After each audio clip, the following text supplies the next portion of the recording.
Let me in. What are you doing? I'm a vampire. I'm hiding from the public.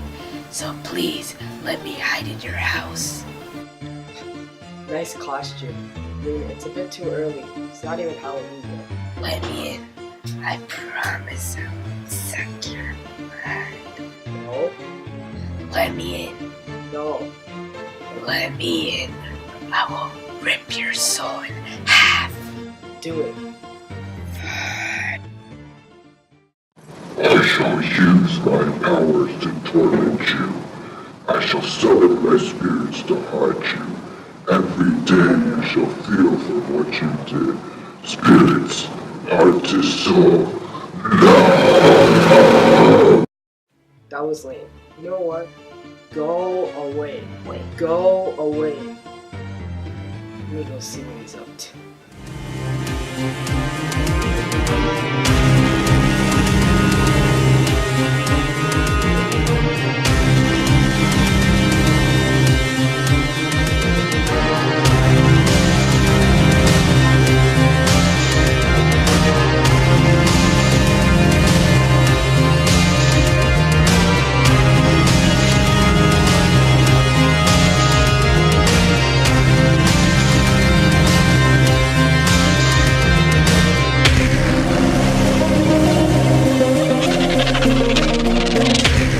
There are many effects in that skit that you just saw, but today we're going to be focusing on sky replacement.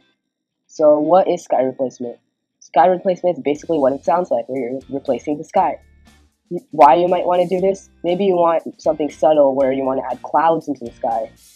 Or maybe you want to do something like we're going to do, which you're replacing the sky completely and making it a creepy sky. So first, you will import your footage and add the luminance key to it.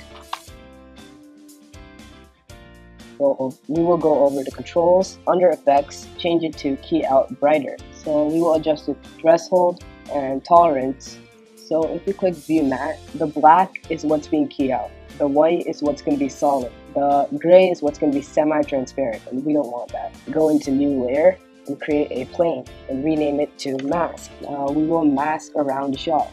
So now we will move the mask to the bottom and create a grade layer. We will rename to mask flatten. We will move it right above the mask. We will duplicate our main footage and delete the luminance key from the top layer. So now we will add the set matte effect to it. And under source layer, we will change it to our mask flatten layer. Next, we will bring in our sky. Now we will pre-comp our sky layer and name it clouds.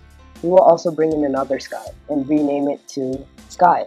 In our clouds comp, we will mask around the clouds. First, we will duplicate the shot twice so that there's 3 shots total, and make the mask different so it looks like 3 different shots than 1 shot duplicated twice. Now we will reduce the scale so that it covers about 1/3 of the frame. Now we will go into the mask of each one of them and feather the mask a bit. Now we will go into our main layer and move our cloud layer right above our mask flatten layer.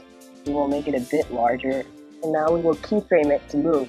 So we'll go into transform, position, and keyframe, and go to the end of the layer and move it down a bit. Now we will duplicate the layer. This one we will bring below our first layer and move it up a bit. We will also make it a bit larger. So this one we will also keyframe, but keyframe it to move a bit slower to make it look like it is behind the first layer. So now we will color correct our footage to make it look like it's nighttime. Now we will bring in our sky layer, move it to the bottom, make it a bit larger, and then put it in a position that we're happy with.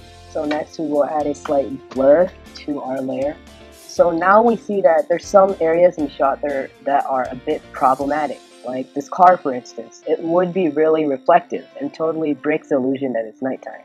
So in order to fix that, we will duplicate our footage and create a mask around that car and delete the set matte effect from the layer. Now we will go and pull the highlights from it by adding the curves effect. We will also feather the mask a bit. So now we will bring in our 2 fog layers. So our first one, we'll put it on a screen blend mode, bring the sides up so it covers the whole frame. We will move it back behind our first cloud layer and in front of our second cloud layer. We'll make it a little bit bigger, and we will also go to controls and reduce the opacity to around 50%. We'll duplicate the layer, put it in front of the first cloud layer, and reduce the opacity down to 30%. So this will give the illusion of depth. So now we will duplicate the layer, put it in front of everything. We will also make it a bit smaller, reduce the opacity down to 20%. So now we will bring in our second fog layer and mask around it so that it appears like it's on the street, and feather the mask. Now we will reduce the opacity down to 40%. Now we will bring the layer down to make it look like it's covering the street. And there we have it. A simple effect. I mean, this is just an example of what you can do. I mean, you can do anything you want. You can put castles in the background. You could put the Death Star and make it look like a Star Wars scene. Or maybe you could put a dragon in the background, put dinosaurs in the background. You can do whatever you want. This is just the basics.